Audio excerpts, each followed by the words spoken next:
Yeah, let's mic up here a little bit. Got some little mics and then the main podcast.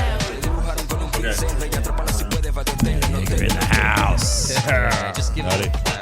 There you go.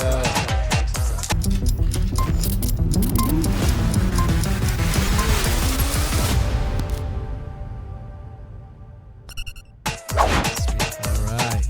Official. Hey guys, we got a really special episode at the Founders Lounge podcast today. Matt Yeager. Howdy. Matt in the house. So we connected at Y Texas a few months back, and not only is a gentleman, you know, he's got his cowboy boots on today, true Texan, super social, and just an incredible problem solver. Went from a long, stable career in education technology, and he's brought out MJYC.tech. Just an incredible wealth of just knowledge in education, technology, and solutions. So we're gonna get down in the dirty of it all. Welcome. Thank you. Yeah. Appreciate it. Yeah. Excited to be here. So Alex, let's get ripping here a little bit. All right. So my name is Alex Palma. I am the owner and founder of YOLO Nerd. We build custom CRMs. We also, if you want to automate your calls, your text message, your emails, or even build that virtual assistant to handle everything for you, we're the right guy. Let's go. All right. I'm Brent Tinsley, founder of Headshot Professional. So we do branding, photography, and headshots for large-scale C-suite and sales teams. Matt, you want to give us a rundown? I may not have given you the proper justice. No, that's right. No, it's natural. Yeah, Matt Yeager, founder of MJYC.tech. We're basically a consulting firm that kind of advises education, higher ed, and cities in the area, all over Texas. And we can go through the whole gambit of my why and stuff a little later, but that's kind of what I do.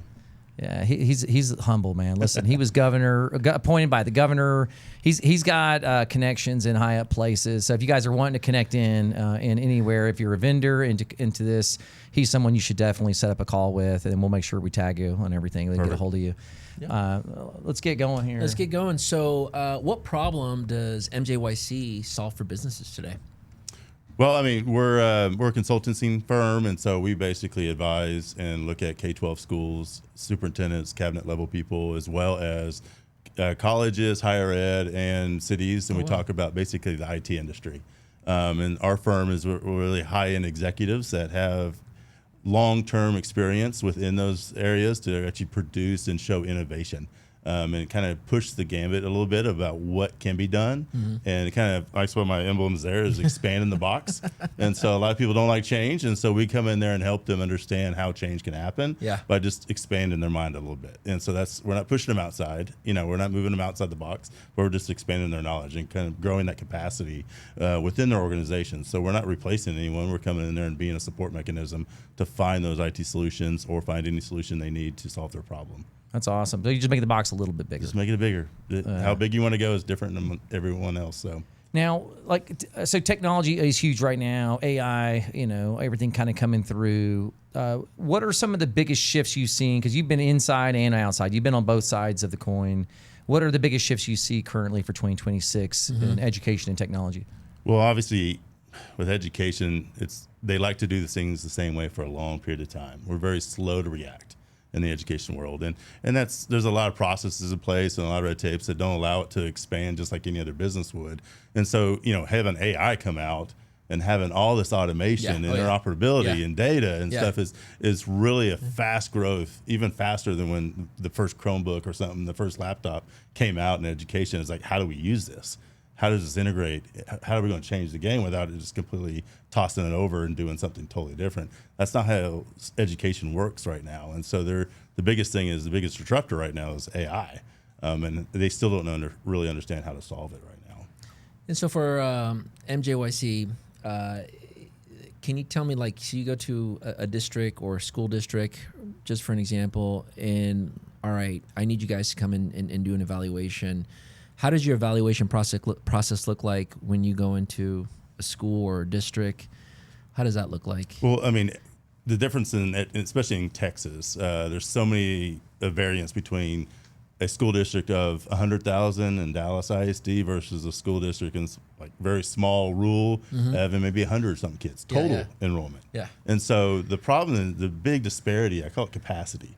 And so they all can't have all the people there to think innovative or to react and actually plan or be proactive or have a strategic plan that actually addresses these things for future things. So there's a big capacity gap all across Texas. And this goes for almost every state out there as well. And so there's a big solving where I can come in and we can bring that high level, high growth, big school district mentality and actually put it down and actually show it every single school district out there to say, how can we solve this problem for you? And how do we use our talent to come in there and address those problems and support you in that planning? I mean, for you, you've got to be highly motivated. Did you have something personally in your life that kind of brought you around to this? Because this is like, for me, this would be the last thing in the world I would do. Yeah, like, and so what's the driving force? So for my you? why, and this is the biggest story about why, really why I'm who I am, is I was dyslexic, and so I don't know if you know dyslexia in education. Well, it's technically a learning disability, and so I had a hard time reading and spelling because things flipped. And so I don't know, dyslexia, words and letters flipped on the page, and it was a very big struggle for me. So I was only like a B. Yeah, you got to read everything twice. Yeah, or 3 and so or 4 things times don't to get register. it. I can't, Yeah. when you read a story, And the reason I know because I picture had it when I was young too. So Yeah, I so- get it, man. I had to read. I'm with you. Yeah, and so the thing is, like, that was a challenge for me on how to educate myself, how to learn. Yeah. And back then in the 80s and 90s when I was growing up, they didn't have services for dyslexia. Yeah. You're just part of the mainstream. You're just moving. And so I was different. And so my mind had to learn and think totally different than, how do I solve this problem? I can't go the same way, but how do I get there? And so that's kind of my mentality, and that's my passion and drive for my entire life, is understanding that there's always a different way to go. And that's kind of how I got into education in the first place, is being in K-12 and graduated from Rockwall High School here in North Texas, and leaving there and going to A&M. And like I said, having dyslexia, luckily I graduated. You made it. I made it, and I got the ring, and that's helped Hard work out a lot. over talent any day, man. Yeah, Hard work over And talent. then I have 4 brothers. We're all about a year and a half apart. We're luckily good kids, athletes, and Yeah. everything. And so I actually got to go back, and I knew everyone in Rockwall when I graduated and said I need a job. Yeah. So they gave me a job in Rockwall school districts, and like I said, they gave me the opportunity to be there, and they grew me and let me do a lot of different things in project management, IT, construction. And so that kind of helped me grow. And then my ambition was just, out off the charts about what I wanted to do. And so I ended up getting my MBA after that, just because I wanted to do bigger and better things, because someone told me I couldn't be a director without a master's in education. So I went and told them I got a master's. So now I can be a director. And so, and then I became a CTO at a young age of 30 back then, and CTO of Grand Prairie ISD. And so it gave me another opportunity to grow. And, and then I just wanted to solve problems, and it just kept going, and I just kept chasing opportunities. And then I landed at the previous 7 years assistant superintendent, CTO Garland ISD. And so that gave me another bigger platform. And with each one of those, they're all different. Rockwall is a very high wealth school district. Grand Prairie is a very low income. Garland, very low income district. And so there's challenges and problems that need to be solved at different things. And so that's kind of where my mentality comes from, is different aspects that calls for different things. And so that's been my growth opportunity to really divide that. And that's kind of my why. And I've always wanted to do something for the people that aren't the top 10. It's great. I'm not saying anything's wrong with those top 10, but like majority of the kids and learning are not there. They're in the middle. And so that's why I'm personalized. Yeah, even now. Thanks for sharing. I mean, that's a personal thing. A lot of people, Alex, I mean, I didn't even realize you had dyslexia. Back in the day. Yeah. It's a lot of work. Is it something that your mind overall, is it eventually? Dude, you had to work it. You get used to it kind of, or? It's a consistent thing, dude. You just have to work harder. You got to read more. It's just consistent working on it. Yeah. Dude. Well, and this is also where the why becomes in, like why I'm in technology, is because back then I learned on a typewriter. Yeah. Okay. I learned how to type on a typewriter. Yeah, the mechanical. And the best thing that ever happened was word processing, spell check. Simple. Okay. I couldn't write because I was worried, nervous, and didn't have all the things. It took me a long time. But now word processing comes out. I could type and I can see all of a sudden squiggly lines. That means I didn't spell it right. I can easily correct it. It gives right you a then. heads up. It gives me a heads up. Yeah. It gives me a word to switch. Why'd I do it? And I learn quickly. So right now I don't write anything anymore. I use word processing. Why? Do you dictate or do you still type something? Both. So now dictation comes out, and so now I can do dictation and AI, and that's going to go back into why I do things and why things should happen. because of there are needs out there that other people learn differently than Yeah. just one mainstream. It's a different type of way of education. learning, bro. My situation was, my first language was Spanish, then English, and then they figured out, oh well, he's having a little bit of problem learning. So they thought I need to be in ESL classes, but I didn't need to be. But they put me anyway in it. Really cool story about writing. My great grandfather was a rancher, and very wealthy rancher, cattle, the whole thing. I saw an old receipt back in the 1930s, $34,000, something like that. Back in those days, that was a lot of money. Yeah. For selling that much cattle. And I saw X's, and I told my mom, what are those X's? That was his signature. So Just put your hard Yeah. worker. put Big your X on rancher. there. So moving on to the next question, how is AI changing, education and the future of businesses? What are you thinking? Man, I mean, for me, and the way, like I said, I just told you my why, but for me, AI is a game changer. It's a transformative way to do stuff. Like we all look back and like, how do we get from here to here? It's like we went from paper to now everything's word processing. So like that's a transformational move. We don't really have to write on paper anymore, technically. So now AI is a new opportunity where things can help them move forward. So I've always said we only have 24 hours in a day. We're never going to change that. That's just life. Okay. But what we can do in that 24 hours can change drastically. And having innovations like AI utilize that information and give you information quicker and not just a Google search, because Google search was a transformative thing.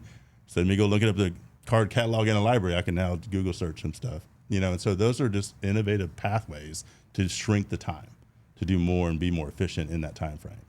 I wonder how many people know what a Dewey Decimal System is anymore. You guys, I mean, we're at if I said that to some of the people in my office, even they're like, even my wife probably doesn't even know what a Dewey Decimal System. I imagine. Well, I also like to challenge, like, why do we need to know some of that stuff? Like, it's okay to know it and be able to research but it. it gets to a point where you're like, okay, look, it's how much archaic. stuff did you actually learn in college and in high school that you're actually using? I think college physically somebody be just organized. right now? Yeah. They partied a lot.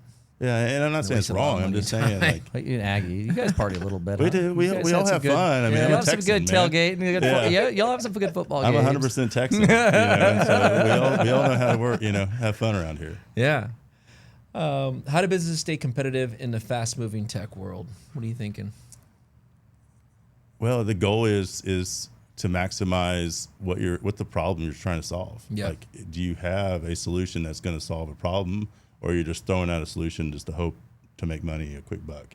Back in the day when apps, started coming, it's just like one of those things. Is that do we just Everyone just want throw an it? app. Everyone wants an app. Do you Yeah, throw it yeah. out there, and now is it becoming? How is it becoming a actual business mindset versus actual just throwing out to get a quick spin out? But like, what are you really trying to solve? And that's the key thing for longevity. At least a couple of years, because everything's changing. Technology changes constantly, so you have to be agile enough to actually change with it. But you have to have a product that solves problems.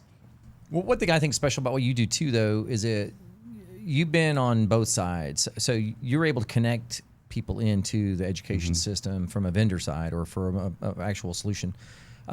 What are some things people don't realize that helps them have a better opportunity to be able to tie into a school district or to tie into more even just like higher level education? Like I've talked to people who've they've been very passionate about bringing into like an agricultural program into schools in New York City, which is incredibly hard.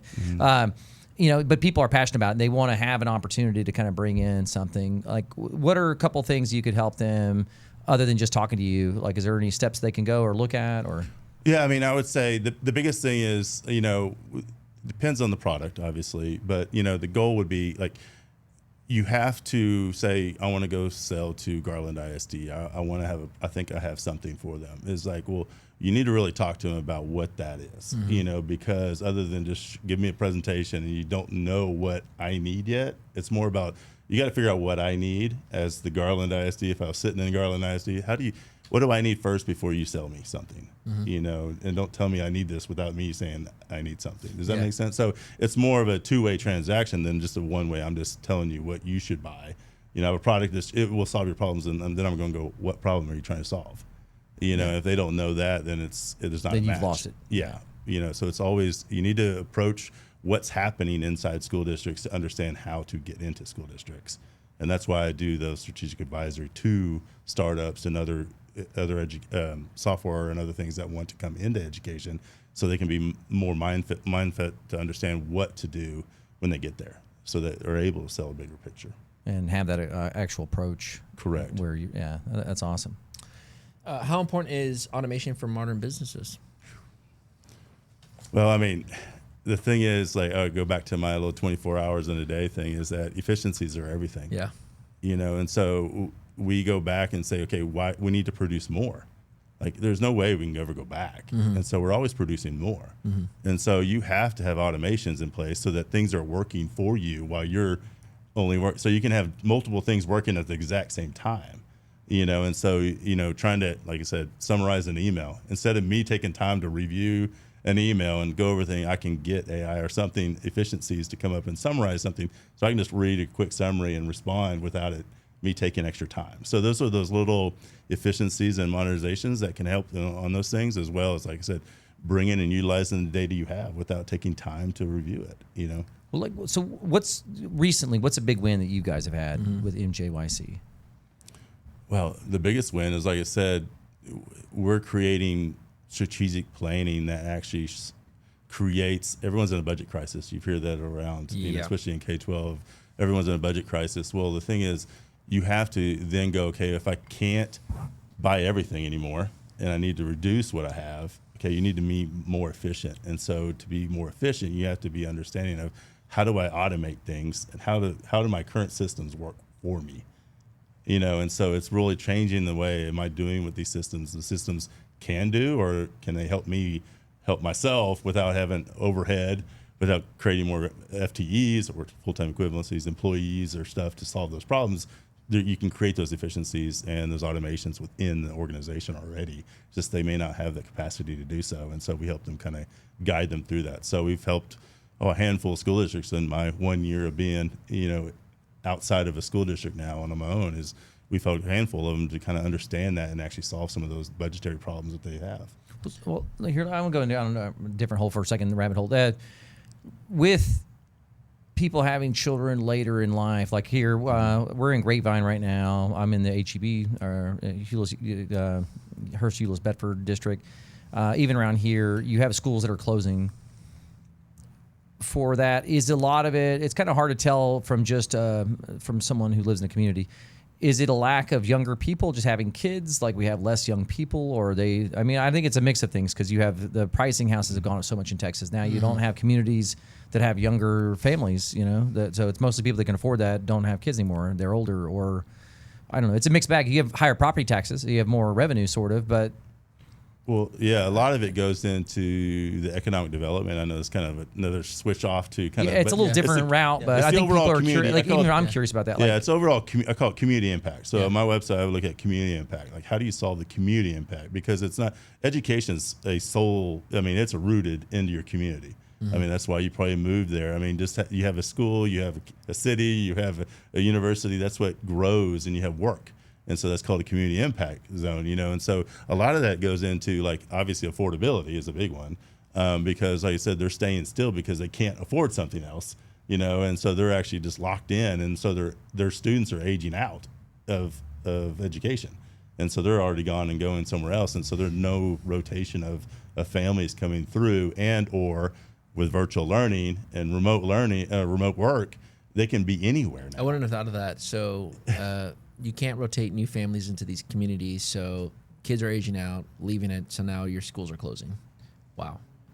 It's a portion of that. I think it's a portion of it. Yeah, because there's certain budget restrictions, and then what's the quickest way to cut your budget? If you shut a whole school down, that's a massive cut. It's operational expense, staffing are the biggest budgets in school districts. Mainly staffing, but payroll. Every business payroll is a huge amount. Yeah, and so, but it's just there's a lot of things, and it's going to be very custom to various locations. But I also say economic development. Like, what are you bringing in to say?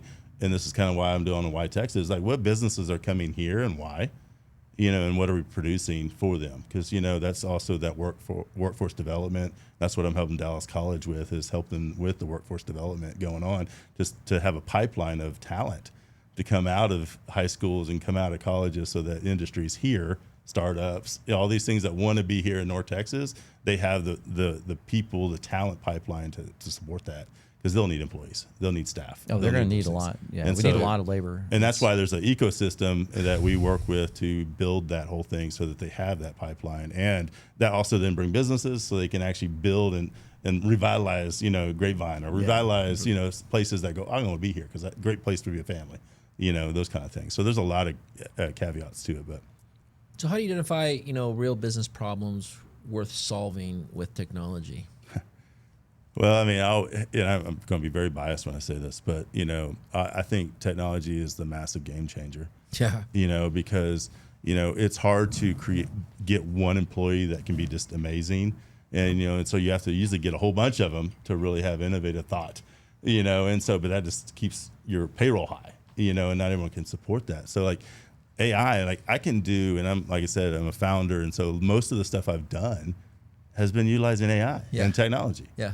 Because it works with me and for me, and so if I can do that at a cost that's so much lower, than an actual person, then why not do that? I'm always going to say, why not? Just because that's how it was, and so technology and advancement's always something that you got to build into your mindset and your business operations going forward. Is like, how do I continue to use this that's going to benefit me without having so much overhead? Because longevity is without going too much over an overhead. Cash flow is big, and you got to keep in the black. And so having, instead of hiring a whole bunch of people, thinking you have to have all these talented people, you can utilize the technology that's in your hands right now. That's a big thing. Alex, you're always saying, if you're not automating, you're not dominating. He's always saying that. That's my saying. It's on every episode except this one. We just said it. There's a big slogan I saw somebody sent to me somewhere on social media. It goes, "We want AI." That's the big business owners and big companies, and then the tech guys are like, "What for?" And then it goes back to the business owners. "We don't know, but we want it." And so that's the biggest challenge I find with a lot of business owners, that they want AI. And so sometimes in certain situations on an evaluation, if I do for a business, is I don't think you need an AI. I don't think you need AI. I think you just need more automation. And there's kind of a little complexity of different both, on both of them. So I don't think you need AI. I think you're looking for the outcome. What's the outcome you're looking for? And maybe AI may not be it. Maybe more automation can be it. Well, I mean, that argument where you went back and forth is because people don't want to give up their jobs. Yeah. And so they're always trying to find value in what you do. And value in what you do is always about the value you give. Yeah. In a sense, that can be words. It doesn't have to be actual. I mean, because there are things like we all have gone through. If you look back in history, there's always processes where we had a ton of things that just went away. Yeah, and they moved to something transitions. Else. And so it's not, you can't be scared of transition. You just have to be agile enough to accept it and be, who do I go next? Where do I go next? Because if you're in the dying industry and that's all then you're going to move with it. But if you keep innovating and keep thinking differently, you're going to move and grow with it as it grows. And sooner or later, it'll outpace even our understanding. So that's when you bring new talent in. And that's why you have to have a talent pool, because there's going to be new talent that has that mentality to know how to utilize these systems that will benefit you as a whole. And so like I said, they're there. You just have to want to use it. And sometimes there are people who are just scared. Change is hard. It is. And especially in the world I'm worried. Well, I've got a 15-year-old, and I'll hear him at night on a conference call with some other friends, and they're on a powwow. Is that what it's called, a conference call? Well, they'll be on a whatever. It's not a conference call. They're on a who knows what. Dad. Well, they're weird. Call. They'll be on like a FaceTime call, but their phones are facing the ceiling. I'm like, why don't you just call them on a speakerphone? Like, why are you even using your video camera? It's just looking straight at the ceiling fan or something. I don't know. So I'm going to call it a conference call. But then they'll have another party, which is some AI, be it, Perplexity or ChatGPT or Claude, and they're all in a teamwork situation, but they're trying to solve a problem. Yeah. So I don't know. I mean, I know that there's people that are like, well, you're not learning the things at the level that you should, but it's like, do you really need to memorize all these things? As long as you're learning critical thinking and being able to actually process and solve something, to me, that's more important personally. Yeah, but that's my background. Because I've been in education, and like I said, I may have been scared to say it when I was in it, but when you're out of it, you're just like, the thing is, it's okay to let people explore. I mean, that's how we get genius. I mean, that's how we get people to solve problems. I mean, we can't be worried about change, and And education is so like, the teachers, administrators these days always look back to say, I wish I learned the way I learned when I was in school. Well, me now, that's like 30 years ago. Like I don't want to learn the way I did then. Why would I even teach that? Because that's not the way we are now. And so that's the big part in education. We're comfortable with being over maybe 10, 15 years behind, because that's where the leaders and the teachers are at, because that's where they were when they learned. And so it's just a human, I think it's a human nature, until you really kind of push the needle and allow them some flexibility to do that. But then it's scary because you don't know the outcomes, and sometimes the outcomes are unknown or unfriendly, where there's so many, accountability measures, or there's so many things that have to be produced. That's why that change is so drastic. They can't jump over, but they can expand. They have to be able to expand their minds a little bit. It's a small expansion. Yeah. Because there's also so many standardization. There's so many, there's so much checks and balance, and there's so much bureaucracy. It's sort of all built up around it. You can't just totally change the system. It still has to fit into the mold of, and there's so many complications to it. You're only able to be a Title I school and get your funding if you're meeting these requirements, and there's like, depending on your school district. Like I said, you want to be the best school district. You want to produce the best accountability ratings. You want to produce. I mean, we're still public ed. Most of us. It's still public ed, so we still have a rating that the school districts have to achieve. Well, that there's set in stone some of the ways of doing that to get to that level, but there's ways of going bigger. And so they just want to either don't disappoint. I mean, it's more of a thing. They're just comfortable. Let's go back for a second. So your root of this dyslexia. Yep. And then Alex, you had a similar experience. Mine is a little bit different. It comes at different levels, but yeah. Well, so how do you? Hard learning. How for people who are having potentially like learning? I'm actually going to do the reverse. I'm sticking my kid in a Spanish immersion program, so he's going to be ESL, English second language, or whatever. Yeah, I'm sticking him into a school where he's going to be in a Spanish class starting this year. Which one is it? In Meadow Creek. Both? Yeah, well, Lyle, he'll start next year. Okay. Yeah, but we're sticking them into a whole reverse situation. So, but they, in the whole orientation though, they went over things like, hey, listen, your child needs to make sure that they're up to par or higher to be able to handle this program. Yeah. Like, because if there's learning disabilities, we may not be able to see it. They talked about this. Like, we may not notice it. They said specifically dyslexia. Like, Correct. we may not be able to see because it's in a different language. We're not able to really identify that as easily. So your child, if you suspect it, you may want to keep them into an English program, like, because that evaluation is not as easy in a different language. It's not their native tongue. So those were things they talked about. Yeah. Have you been able to address that or bring in like technology or things specifically in the sense for learning disabilities or? Yeah, I mean, I highly encourage people to do personalized learning. And so Amen. when I say Dude, I that, respect it's more changing the teachers as a facilitator than actually trying to teach them what that is. Because like I said, there's so many things out there that can teach the student, and that's with all these softwares that are available, and they use them all. I mean, everything's on Chromebooks, virtual, you probably get home and they're always on an app of some sort doing work. The systems are there already, they're using. The thing is, when I say personalized learning is that, remember, I came where my mind's looking at, I can achieve the outcome, just let me figure out how to get there. Does that make sense? So Makes perfect sense. That's where I can use this tool, and I can still get there, and I can still learn what you're wanting me to learn, but I'm not going straight down. I said, I always use the analogy is that, if I had a Ferrari, the top 10 kids have a Ferrari, and they could go from Dallas to Austin, down 35, they can go straight. 3 hours there, okay? No questions asked, they got there, okay? But most kids, they're going to have a potty break, they're going to go over here, a little sightseeing, it could be way over into, somewhere else, go over this way. There's so many different ways, but overall, they can get to Austin still. Your Google Maps may take you in different directions because of traffic. And so there's so many variables that you can actually go into learning that you just put the right tool in those right spots so they can learn those obstacles going through. And so that's kind of how my one work. I became what I became because I had obstacles to deal with, and so you learn what to go find to solve that problem. Because without that, you're stuck on that obstacle, And so those are the things like I highly encourage them to learn different ways and almost force them to be uncomfortable, because I was uncomfortable my entire You're like, school. I mean, you're like, I'm still uncomfortable. but that's part of it. You can't be. You got to be uncomfortable. You have to be Driving that. uncomfortable. Being even with comfortable business. makes me uneasy. Yeah. But I even don't with like business, it. I'm going to say the same thing. I'm That's why I worried think, when I get comfortable. I'm like, something's wrong. Yeah, and it made me where I'm not comfortable, and so it made me that business mind. That's why I got the MBA, and that's why I kind of went. It says my business mind says like it's okay to be uncomfortable. Yeah. Because you're always thinking and changing the way like outcomes. You know, you're analyzing everything, which is a good thing. Yeah. The sooner you become comfortable, the sooner things fade.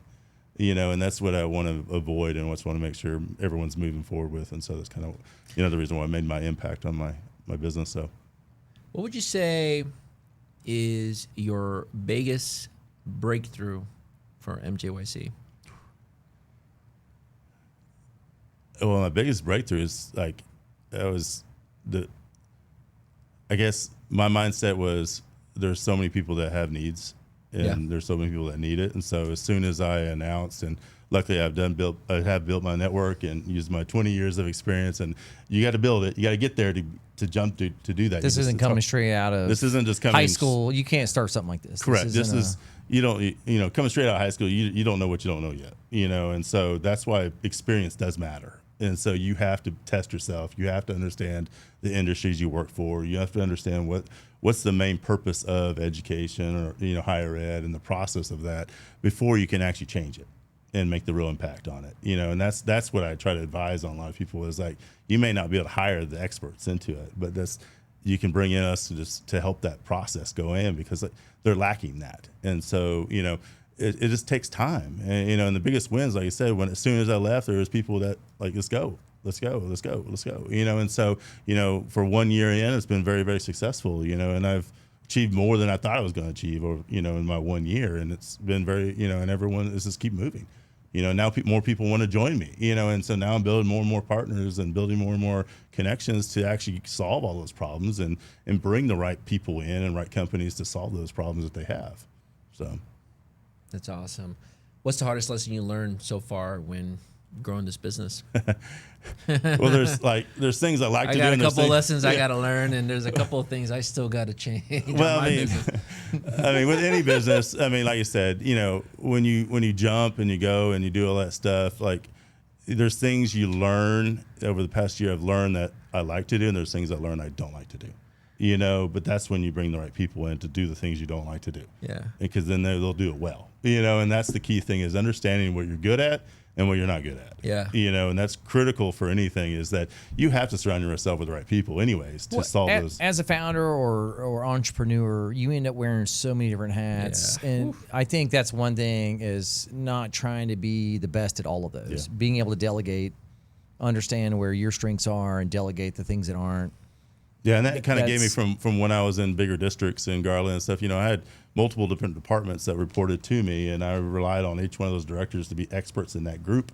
And so I was more facilitating and guiding and mission and vision and letting them be the experts in those categories that they needed to be. And I wasn't jumping into each one of those and had to know You every didn't have to know it all. details of everything happening. I relied on those individuals that I paid to do that.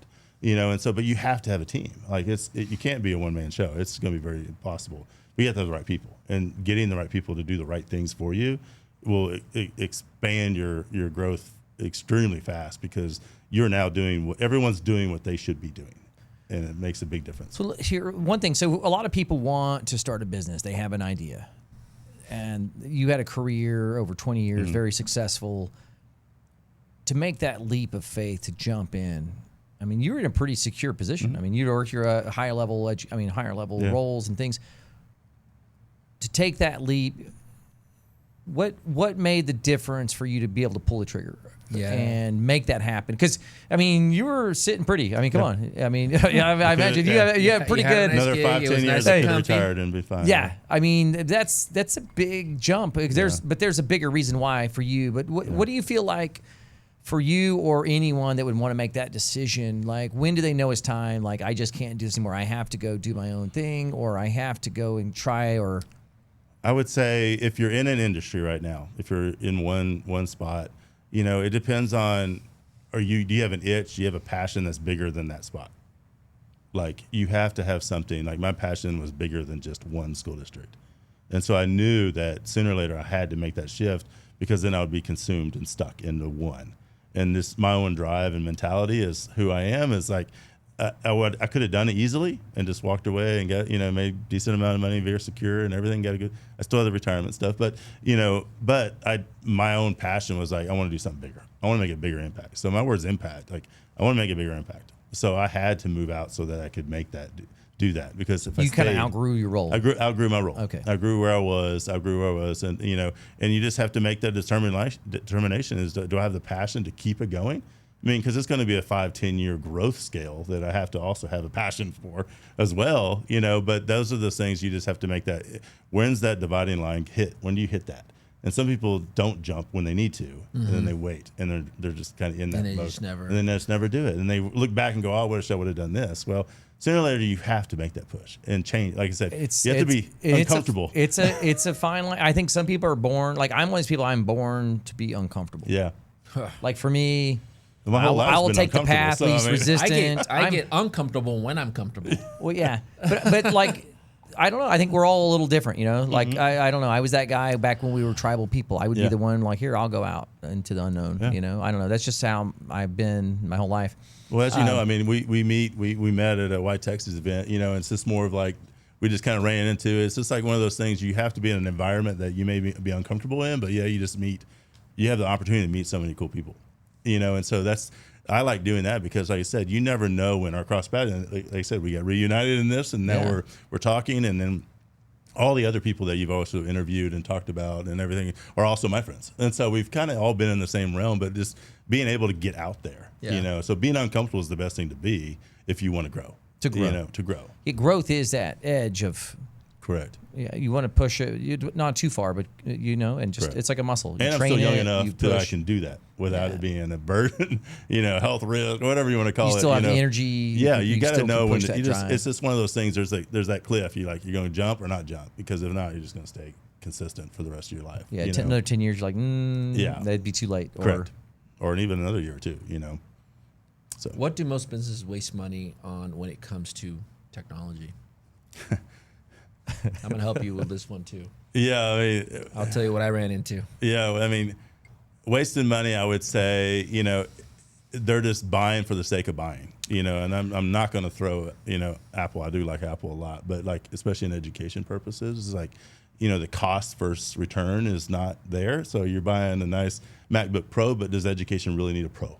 And so like most of our corporate jobs or big companies out there are not even on a Mac. It's so expensive, so they're all on Microsoft. It's got a server purpose, and so if they're buying technology or investing in something that doesn't necessarily serve a purpose, then they're wasting their money, and they may have a nice tool, but it's not being used to quit. So you're sending like a $2,000 machine versus I'm going to answer emails on.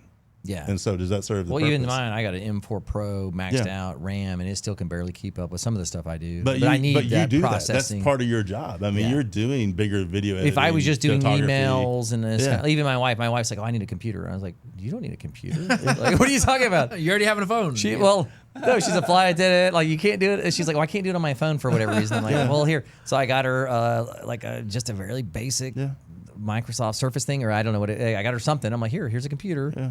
Here, have fun.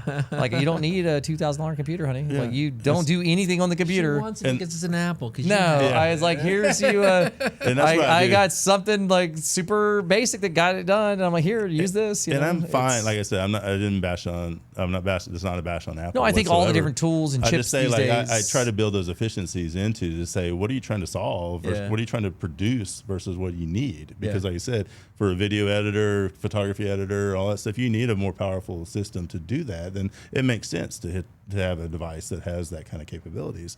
But for someone that's just doing emails and someone that's just doing stuff, it doesn't necessarily make sense in that category, you know? And so if people are actually going, I'm used to use that as an example, but if people are actually going out and spending tons of money and they're building these things that may have, then you're going to send out a cost of $3,000, then the market doesn't say that they're going to spend, they can only spend like $2,000 or $1,000. Then you're over researching your stuff. You're spending way too much. You're overdoing technology because you're not in the market. And so that's why I always advise on education. Like, you can go create whatever you want, but the value of that, the cost to the end user that is way higher than normal market value, you're never going to get in. And the return's tougher. Correct. In our industry, a lot of guys and women that gravitate towards photography, they get geeked out in tech, and they always want the new lens, and the new camera, and the new this, and the new that. And, The new iPhone? yeah, and it's like, you really don't need it. Yeah. I mean, it really isn't necessary. Yeah. I don't know. I mean, yeah, it's nice or fun or whatever, but yeah, people get caught up in that FOMO and the next. And Yeah, unless you know how to use it. I mean, Where I find when most companies are wasting a lot of money is someone in the head of IT gets taken out for a nice fancy steak dinner, front row tickets to some badass Maverick game, and then they go back to the CEO and say, "Oh, we need this awesome program." And now the CEO puts so much trust and faith into their head of IT. Now they bite the application, or they bite the bullet, they buy it, and they're only using like 3 or 4% of the engine. yep. And now they're stuck on like a big contract, 1-year long-term contract. They're or- dropping all this money and realizing that it's not actually providing the outcome that they need for the organization. Yep, that goes back to when you sell a product. Remember when we talked this about Yeah. how when you come to me and sell a product, you need to know what I need. Yeah. Because them selling or them saying, you may have one little small need that they solved, but yeah, that doesn't mean the bigger picture. So you're buying a system, and so, that's where they're not. First of all, I hope the CTO, IT director, whoever the head is, understands. And sometimes that, I butt head with them. Yeah. Sometimes I do, and I always have to consistently. And I'm not trying to butt heads with them. It's because their CEO is telling me, "Hey, listen, I'm spending so much money in this department. I'm not getting the outcomes I need." Yeah.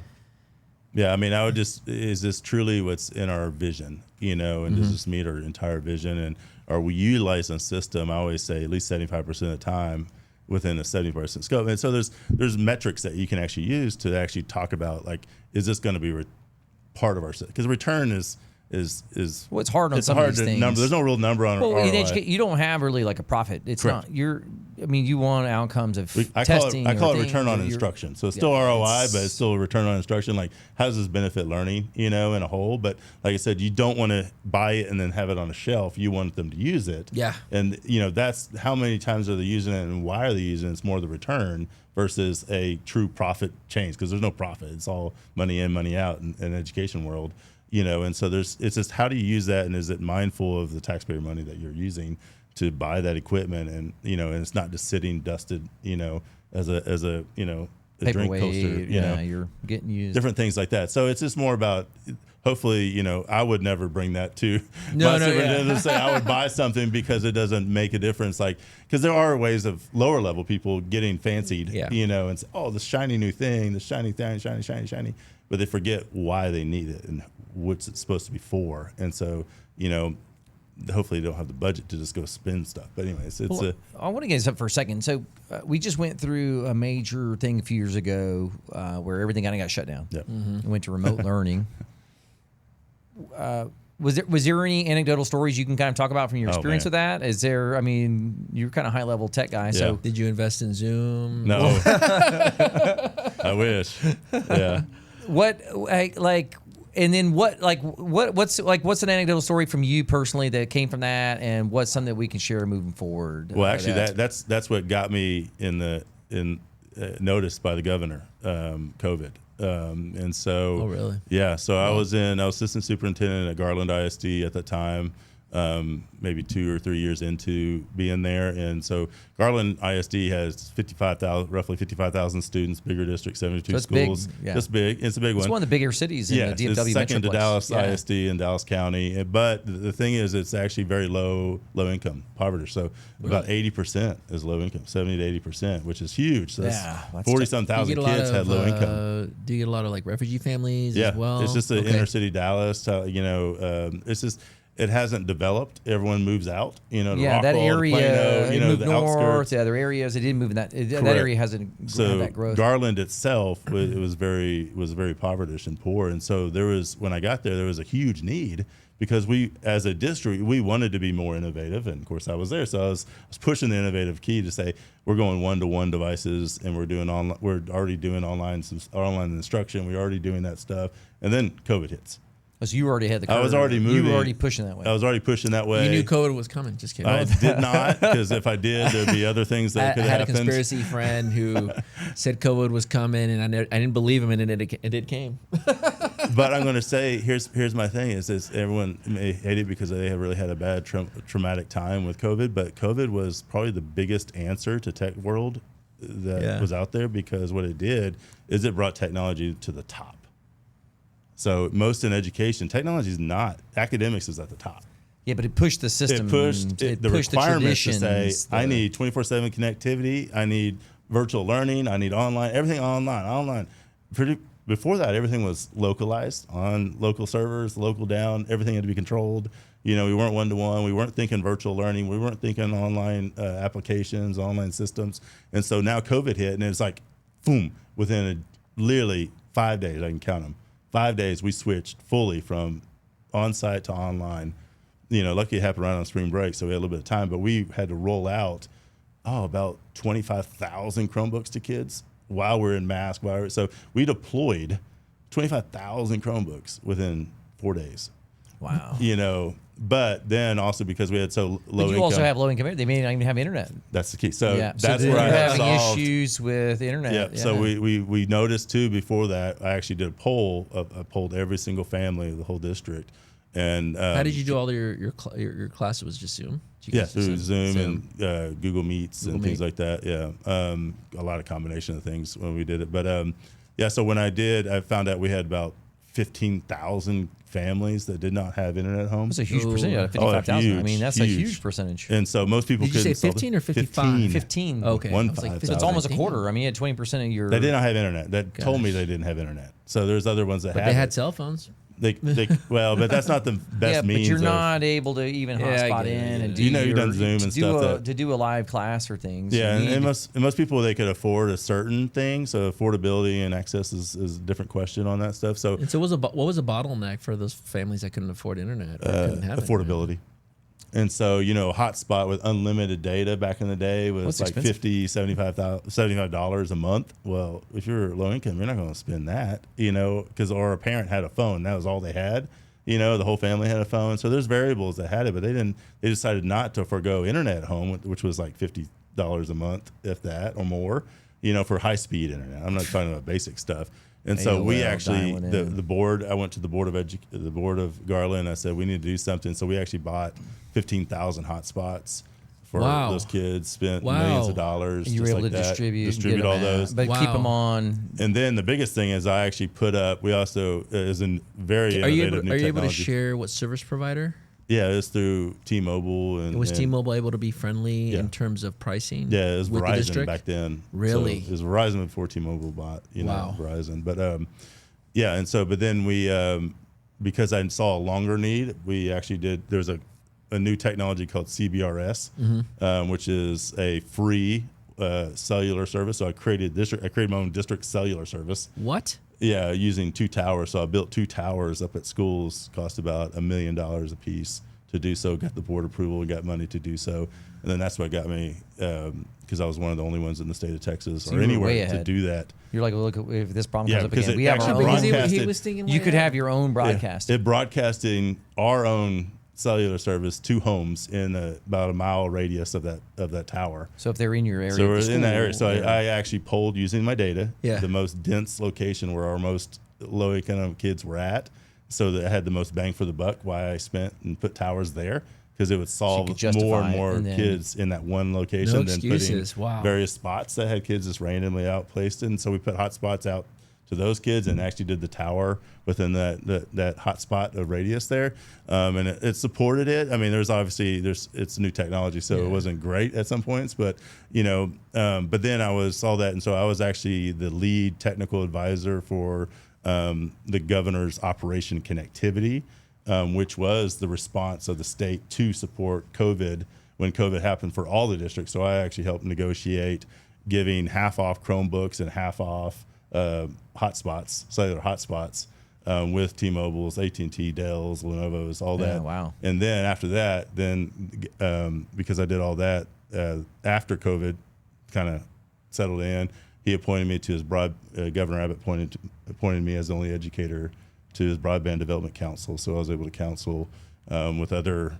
high-end Dell people, healthcare. Everyone that needed technology was in the room to have a conversation about how do we advise the governor on what we need to do next to expand and understand where our gaps are. So COVID visually opened up gaps. You saw where your weaknesses were. Yeah, not just in Garland, but I'm talking about No, all over the whole Texas. state, And so there was some, area, there's and a these lot ice of storms with the power grid. I mean, you have multiple things. there's a lot of connectivity gaps all across Texas. And so Governor Abbott appointed us to actually help solve that problem. And so we actually appropriated $1.5 billion to solve that problem, to have funds, the state appropriated funds to actually support growth and fiber networks out to these underserved areas. And so right now they're putting fiber in the ground all over Texas right now with that. From the initiative, which you guys were able to push. And so the DFW's goal got is some good internet. Yeah, the goal is to have fiber because that brings the most capacity to expand and grow as you go, and obviously with And AI and data reliability. centers. So Yeah. it was all a win-win across the board. But those were those big things, and so that's why I'm passionate about making that impact because now I serve everyone. And that's kind of another reason I jumped too is because I was in the school district when I was doing all this stuff.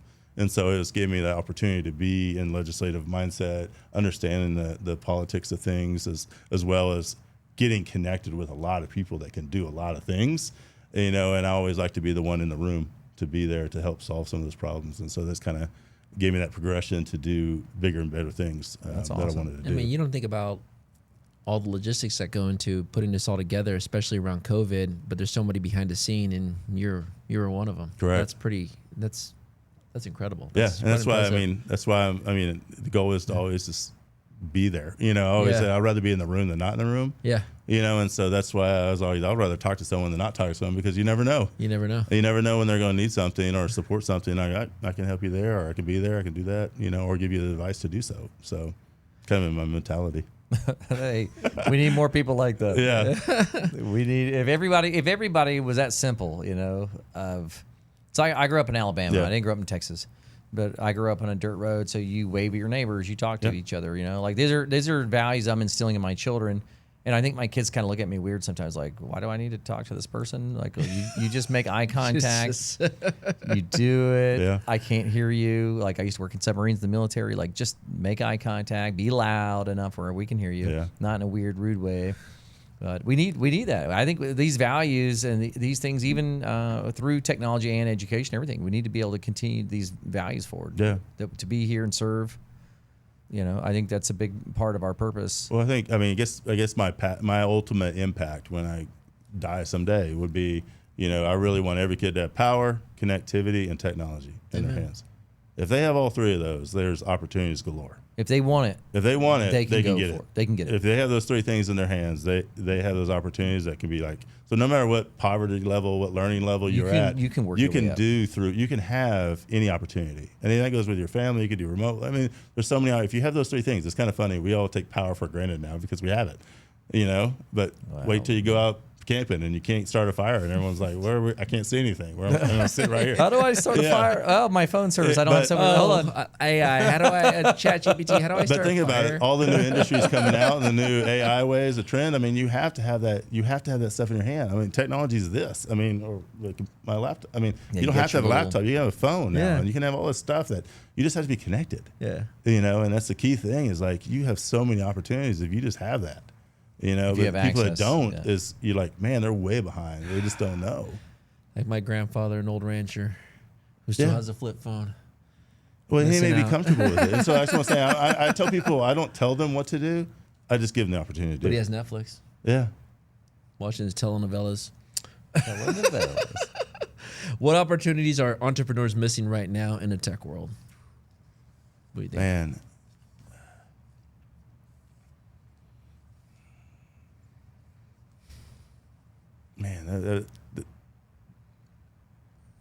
Hope I didn't throw a wrench. no, the opportunity would be, I think AI, I always say it's the smallest word, but a billion different meanings. Mm-hmm. I think the opportunities that they have is people are so focused on the little things like ChatGPT, and they're not focusing on like what the bigger problems. Yeah. And, and I think it's because it hit so fast, because I think ChatGPT is becoming like it's the new transformative Google search, and that's what people are using it. And that's not necessarily AI per se. This is literally Google search is a form of AI. I mean, it's just gathering data and spitting out information, and so, people using ChatGPT and things on a regular basis and just trying to, hey, what is this? That's just really spitting out something or a prompt. Now going further is how do you utilize the data you already had to better inform you? Does that make sense? So it's without more having about to hire analysts. correct. Now you don't need a massive team to really go in and these high level, analysts and things. Correct. You So can get better. You can have a better target. They're not or a better- utilizing it and saying this is what your AI can do for you right now. Like here's how I can get and utilize this AI. Especially, and I would say, and I'm focused more on the schools education right now. There's no one doing that. It's all fancy stuff because they don't know, like, oh, do this little quick prompt and you can spit out this. It's more about you have so much data.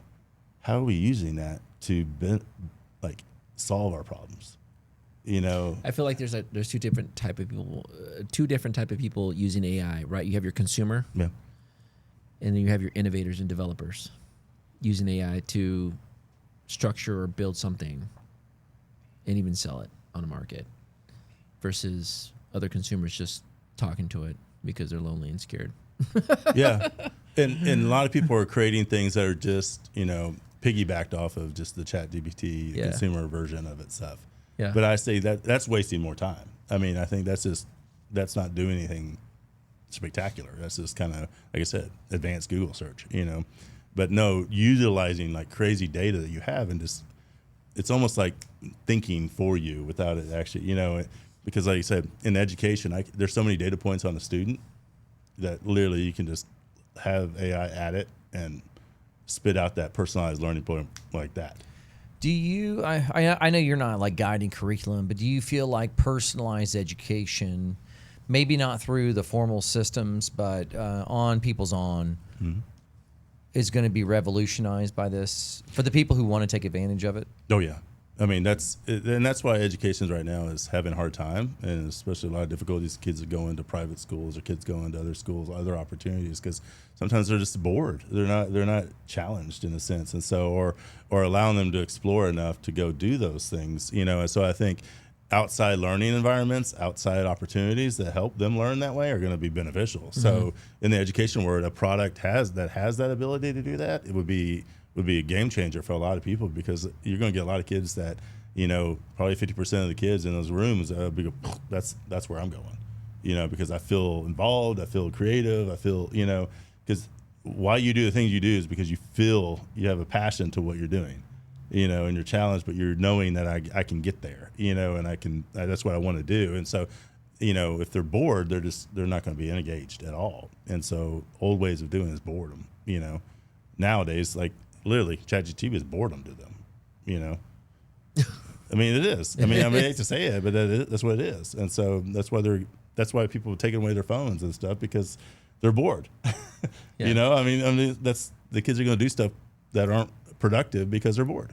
And so that's why personalized learning is so important, is because you got to get them away from that boredom and actually creating things on their own. Keep it challenging. Keep them challenged, bouncing them. Challenge over here, no, that didn't work over here, that, and it bounce back and forth, other than A, B, C, D, kind of pipeline thing.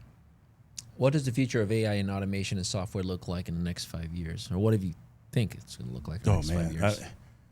I literally, the next 5 years, I'm thinking Let's the say next 5 months. Yeah, 5 months is probably more. Technology is moving like It's insanely exponential in light right speed now. mode, Yeah. But I think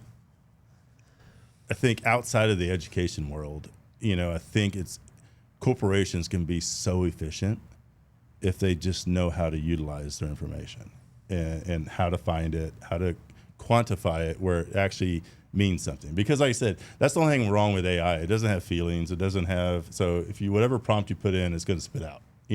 So if you put a bad prompt in, it's going to put a bad spot. So, those are the things that you always say with AI, you got to trust but verify, because not everything's right. And so the people that are developing to say, how can I utilize all this data within my corporation and not go out to the world, but how do I use this inside my thing to benefit me in the corporation, is like, who is solving that? How are they actually showing something? So when I walk in the door and my computer turns on automatically, and I walk in as a CEO, and I'll get all this information that's constantly read out because the AI grabbed it all from all the work that's been done and gives me a report. You know, why do I have to have a meeting now today to talk about what's my numbers?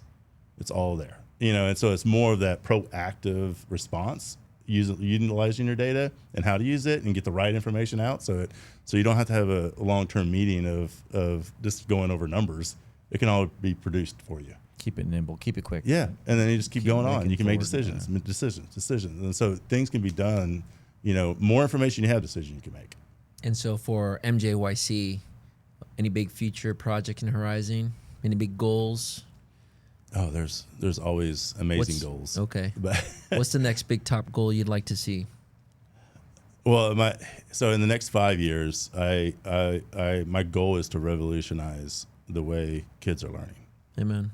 And so, you know, there are a few products out there that are being developed that have that personalized learning touch that utilizes and maximizes their data. Is it more like self-taught, you think? Yes, Because I was self-taught. Yeah. A lot of the engineers and software developers I work with, I would say about 80% of them don't have degrees. Yeah. Certifications only. Yep. And that's fine. There's nothing But wrong a with lot of them are self-taught. Some of them don't even have degrees, which was Yeah. And I always say, so I always, wild. and that's why And I'm they're doing really work high with, up there in those positions up there. and that's why I'm doing work with Dallas College and universities and colleges all across, because like I said, we're trying to build that pipeline. And when I say pipeline, that's not that linear line I'm talking about. Everyone sees the pipe, you know, I try to think, but it's more of a triangle. Okay. Because you have industries, you have jobs, you have careers up here, and then you have high school, you know, CTE, college career, you know, tech ready, Dallas College or whatever universities, 4-year degrees, you know, accreditations and all that stuff, degree program, certs or whatever you want to call it. They're all there. But the thing is, you don't have to no longer go up the chain. You can go around the chain, you know, or around this. So you can go straight from high school. Oh, yeah. You have a certification out of high school. You do career tech ed, get a certification, be a master of whatever you want to be a master of, you know, there's programming, whatever. You can go get a job instantly right now in a corporation here that's willing, or a startup, and get a job. And then they can actually, then Dallas College can invest in that, or that company can invest and support Dallas College, whereby the growth that they can have, they give opportunities to their employees to go get degrees so they can go up the management And we're chain. talking more like that trade educational, like Yeah, more of a trade. Well, even with programming, I mean, let me put it this way. I mean, yeah, you don't necessarily have to have a degree to be a CEO, you know, but a lot of other industries may require. I mean, there's certain requirements that happen to have that growth, you know, and it just means you're challenged. I mean, there's a lot of different ways of doing it, but having that certification, getting at least the certification to show that you have some baseline knowledge and skills, you know, and some of them are very high, powerful certifications, almost equivalent to a bachelor's degree, you know, but how many people are using their current bachelor's degree right now for what they do? Yeah, a lot of people end up in a field completely But it's just called the art of work, you know. Well, it shows you can finish. You put your mind to something. You finish something. It's kind of like in my 20 years of experience. Accountability, You know, there's no college that could teach that. You have to do it. You know, and so That's are what those makes things. your resume your resume. That Correct. makes you- And so there's still time and things you have to put your effort into to build your skill sets. You know, and you could be a genius and all that stuff too. But like, that's how you get that industry. But like, so it's just that trying to keep that program and get those kids interested in what industries are needing is also a key point. Well, so one thing I lived in Germany back in the late 90s, and their education system was completely different than ours. They had 3 different school systems you would kind of go through. 2 of them went through the 10th grade. Then they would go into more of like a kind of a work co-op sort of system, you know. Because at 10th grade, you kind of have most of your basic education. And then if you're going to go learn to be a carpenter or electrician or plumber or things, baker. They just go straight to that trade. But they would go to that trade, and they would do maybe like 2 or 3 days on in the school and then work. It would be like a work co-op. I know that this exists in some places in the United States, but it's not really the whole country. You know, we don't really have that. So for certain skills you're talking about right now, do you see change coming in the horizon where we can get people in the workforce placed quicker? I feel like the trade school, like the trades, not the trade school, but just there used to be trade curriculums where if you want to learn to be a welder or a carpenter or whatever it is, right? I feel like a lot of those programs are gone from our school system. Well, right now in Texas, there's a thing called Career Tech Ed, CTE programs. And so what Career Tech Ed has been put in place over the past couple of years is to really solve that technical career-oriented certification programs, kind of like you just talked about, almost the same general dynamics of what you did in Germany, where after, you're really, you can go all the way back to your 8th grade now and say, I want to be, a nurse. Okay. And that's what the nursing field or whatever, there's a different technical, but then you can go, or I'm just going to use EMT. I want to get an EMT certification so I can go be a fireman or I can be a emergency management personnel. Well, I can say I'm going to choose that path in my 9th grade in high school now. So in Garland, we have that. We have a big Career Tech Ed Center. And I can go, there's a program, there's actually a course program to do that. And it gets higher and higher. And then at the end, when you graduate, you actually get a certification in that, on a higher career certification. So you can straight go right into an EMT, be certified EMT, and go straight into being a fireman or an EMT, emergency management personnel. So that's something I think we need more and more. I see people, I was at a job fair for military veterans last month, and I saw like data centers. You have, they were needing people for the railroad. They were needing people for, there were several industries, but police departments, fire departments. There was a lot of things that they were needing people, and they were trying to hire. I'm a Navy veteran, but like a lot of people, they want military people because they've kind of shown, again, like kind of that track record, like, okay, you can do something, you can work, you're trainable, but they don't have maybe those exact skill sets, but they know that they're trainable, But like to do that through Garland, so you have people to be able to go straight through. Yeah, there's cybersecurity, there's auto mechanics, so they're learning to get their mechanic certification. They can go create a garage somewhere and build bikes and build, know how to run engines and build engines. There's skill sets that are being developed in high school right now, especially in Texas. The problem with it is that they have to get these courses certified before they can allow them. So they're always still a couple of years behind what the industry wants. It's slow moving. So that's the biggest problem, is that industries outside are asking for more and more quicker, but yet to get those programs set up and put together and get approved and get the right certification and approved. And that's the same thing with colleges and universities. There's a long process to get accredited or certification approved, and that's a couple years back before they can get. So the industry is outpacing what's provided, and so the pipeline isn't becoming really the pipeline that they thought it would be. And then the industries that are in the CTE program may not be the right industries in the area. So now they're going off somewhere. And that's the worst thing for economic development is having we're going to take learn, our cool teach. educational program to some other overseas country. You guys can take however you want. Yeah, there was even a group that I saw there. So they're training people to work on systems for like the solar systems and things. They have a school in California, but they're like, hey, we have a guaranteed job placement. We need people for this. We're going to train you for it. It's the need and the opportunities are there in some ways, but to be able to implement it in an older hierarchy sort of bureaucracy, it's tough to get those. Well, that's why I think certifications and other programmatical things that industries can actually support, that can develop that way and help, like colleges, like Dallas College, for example. They're more agile and they can actually create certifications. It may not be a 4-year degree program, but they can come in. But they can actually insert certifications so that you're getting these certifications while you're in progress, to get an associate or bachelor's degree. Then they actually have more credentials just without a diploma itself. They have certification credentials, and it depends on what that is. Do you feel like a lot of these innovative programs that are going to benefit our kids or children or just young adults to the next level are kind of just being held back by legislation? Yeah. Hey, okay. Yeah. Well, I always say there's a whole bunch of red tape everywhere. Yeah. And the goal is to really challenge and try to remove a lot of that stuff. And I've been blessed to be in those rooms and some of those conversations, so that the goal is to really they have to understand what legislation is prohibiting things to go forward, and then what legislation can be proactive and actually encourage growth. And I think we're doing some of those things in Texas. We're growing a lot of things and having these industries come here. It's just we have to then correct some of the things, because unfortunately you can't unravel the onion very fast, so it takes a little while before you can get down to all that stuff. So unfortunately, tech is moving so, especially in the tech industry, it's moving so fast that it's very difficult for the local government to actually keep up. And that's why you get all these kind of random, legislative bills, legislative this. And unfortunately, our legislation only meets 2 years. every 2 years. Yeah. And so, I mean, you're automatically things already are in a- changing great. weekly, but you have a 2-year cycle. Correct. And then you have to get bills across, and so then they implement get it. voted, So it's like 3 or 4 years before they actually get resolved.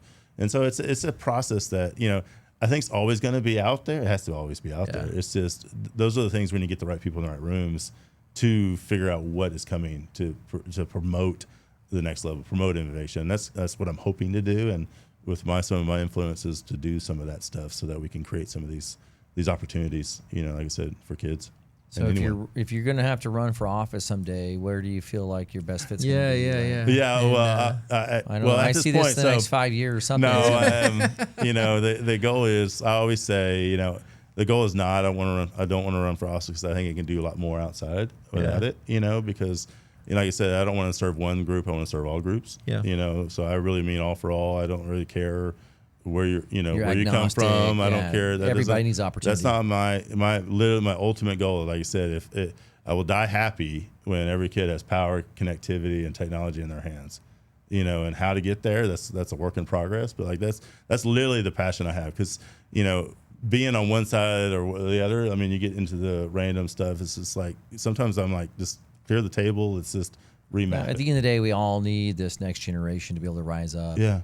We're only as strong as our foundation, and our this is they are the foundation of our culture and our future. Yeah, I mean, that's with everything, and we always have hard challenges. We just got to figure out how to work through them and do the best thing we can. And like I said, and then ultimate goals, like I said, I like to connect with a whole bunch of people so that you find the right people. I'm not going to solve your problem. I'm not going to solve everyone's problem, but I'm going to figure out who could and bring them into the room too. And so that's the goal, is you just bring the right people into the room to have a conversation, because those are the ones that will actually enact and do action. I don't like talking a lot. I like going and doing it. Talk is great, but acting is the best thing. And talking resolving. cheap with my. No, I mean, this is great because say? it brings awareness. Talk is good. I mean, it brings awareness because we do need to be aware of what's happening, because without awareness, you're not going to be able to know how to act. Yeah. And so you have to have the right mentality. Just, the goal is, like I said, bring the right people in the right rooms to get the right stuff done. Well, if you want to bring awareness to one key issue, Yes. What's one area where you really feel like Let's go education, technology, just off the cuff, man? What's one area you feel like you like to highlight? And it's strong. I still think it's connectivity. Even though I've done a lot in it, I think there's a difference between like infrastructure, because infrastructure is needed, to do that, but that's not necessarily a power of education to do. The infrastructure is a power of getting, just like our power grid. Someone took over it, to get all the power to everyone. Now it's a mainstay, but infrastructure is one thing. But then there's two sides of connectivity: affordability. So you have infrastructure and affordability. So because I've been in Dallas County and Garland ISD, big district in Dallas County is covered. There's about 20, 30 different providers right there. When you get out, we got satellite now.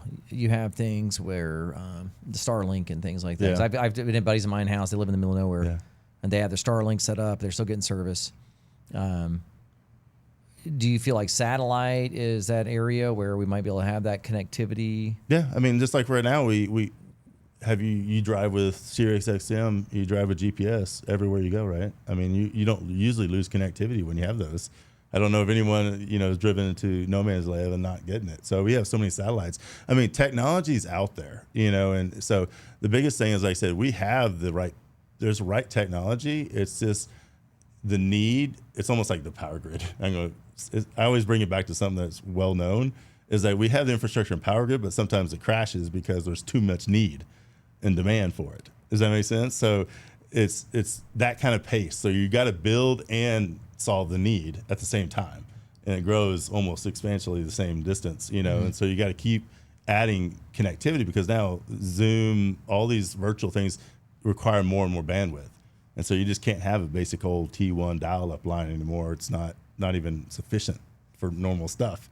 I'm so impressed that people still have fax lines. Yeah, and so that's what I'm saying. But so it's a ever continuous growth. But connectivity is one of those biggest things, because, like I said, people have to be connected. If you're not, you're gonna have a hard time growing yourself. And I say growing yourself means you're not going to be able to look up stuff. You're not going to be able to. You're going to be sitting there, You may have the lights on, but you just can't research anything. So when you have an idea in your head pop up, then the next genius could be sitting in a dark room. I mean, not able to access and grow their mind or actually produce something that's in their head because they can't actually think about it. They can't ideate it. They can't do all that stuff without having those connectivities to actually brainstorm, research, those kind of things. So that's what's so important is that there's tools and information out there for everyone to access. It's just, not being able to access that is critical, and so those were those biggest things. I think the biggest challenge is getting everyone connected. For you, I mean, you've seen both sides. Do you feel like this is on the responsibility of the government, the local education, or do you feel like the private sector is also going to need to be able to partner up and bring it in, especially with certain areas here where you don't have the support maybe from the actual student base or the tax structure? Local government is a good starting point because they can do grants and offset some funding, but it's slow, obviously, and it's always going to be slow. I mean, I don't know a way to speed it up. But the thing is, everybody begging down the door, man. The biggest thing is too is that we're getting into a spot where profitability is at a point where they're leaving people behind. When I say that, and it's going to strike a lot of people, like the ultimate goal is to make a lot of money. Everyone wants to make a lot of money, but the thing is, you got to watch because you're leaving people out because you're more worried about profitability and major margin growth, and leaving people that can't have. And so there's a discrepancy. Then you're waiting for local government to subsidize that group. And so we saw that in COVID because there's a whole bunch. And so the government subsidized 50% off just so that T-Mobile's, Verizon's, Dell's, Lenovo's would give Chromebooks for half off. They wouldn't do it. I'm sorry to say that. But they wouldn't do it until the government came in and subsidized it. Wow. Come on. So there are ways of the technology companies that are they're growing. I know they got growth and they got R&D. They got overhead that they got to take care of. But there's a growth measure that you're going to remove your humanity out of it, and the growth of the whole thing, the whole country to do so, just so you can have a bigger bang for your buck and growth that way. So like I said, there's a margin that I understand that. But like I said, I keep mine as well, and I'm not a greedy person whatsoever. And so having that thing where finding the right margin that's beneficial to all, then it's everyone. great. It's you get that win-win margin. Long term, it's a win-win for everyone. That's what I'm trying to say. And so sometimes you have to talk about how is this going to actually produce? Where's your margin? Where's your dollar? Where does it fit so that you can get them to act?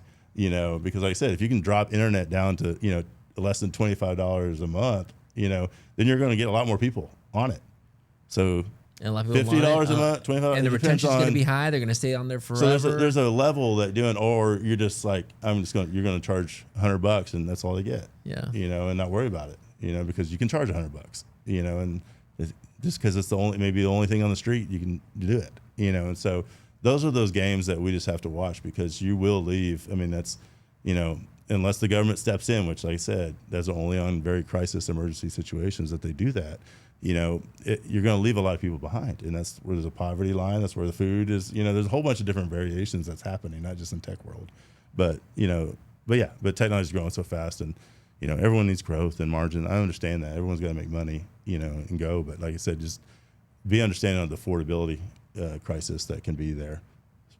I appreciate it. You want everybody bring everybody up. Yeah, and I don't mind saying it because, like I said, I'd rather have it said than not have it said. And then I always say, everyone gets it straight from me. I'm going to tell you what it said, and you can accept it or not accept it. But from what I see from this other side versus the others, there's different perspectives, and that's why you like to have a lot of people in the room because they all have different perspectives of where they're at. Well, I feel like we need more conversations where we're not just in these sounding rooms where you hear, or the echo chamber where you hear the same thoughts you have. Yeah. That's one thing that's tough about the algorithms with social media. People hear the things that they already want to hear. Like we all need to be able to have a conversation maybe that's a different idea. Yeah. It's more open and change things. Yeah, like I said, you never know where someone's going to have the impact. And I said that's like I said, that's why I'd rather have a room full of people than one or two people. Is this they may have a great thing to say at that moment. You're like, boom, there it is, solved. Yeah. And it's just those opportunities that come around, and that's why I'm so involved in all you never know who's going to walk through a door. You never know who you're going to talk to. And like you're saying, it's just they may have the right solution at that right time, that will solve that problem, and then you're done. I mean, then that's it. Well, then you go on to the next problem because there's always problems. So you're never going. The world's always solving problems. So you'll have a next problem, and the next problem, and So, but then you just keep handing it off to different people, and so you'll have about 1 billion problem solvers. So you better watch out. MJYC coming to a district near you, right? That's right. Matt Yeager. Hey, thank you for joining us today. You're welcome. Appreciate Founders it. Lunch Podcast. Hey, we're excited to see. This is just 1 year in. I'm excited to see the next 2, 3, 4, 5 Let's years. go. Yeah, Let's go. that'd be great. I appreciate y'all. Thanks Appreciate for it. coming to the Great Founders Lounge, discussion. brother. Oh, we're gonna do one of these. Ready? 3, 2, 1. We're gonna clap at 3, 2, 1, go. Whoa. Dinero, dinero, dinero. Perreo, perreo, perreo. Te dibujaron con un pincel, bella tropa no se puede, va de hotel en hotel en hotel.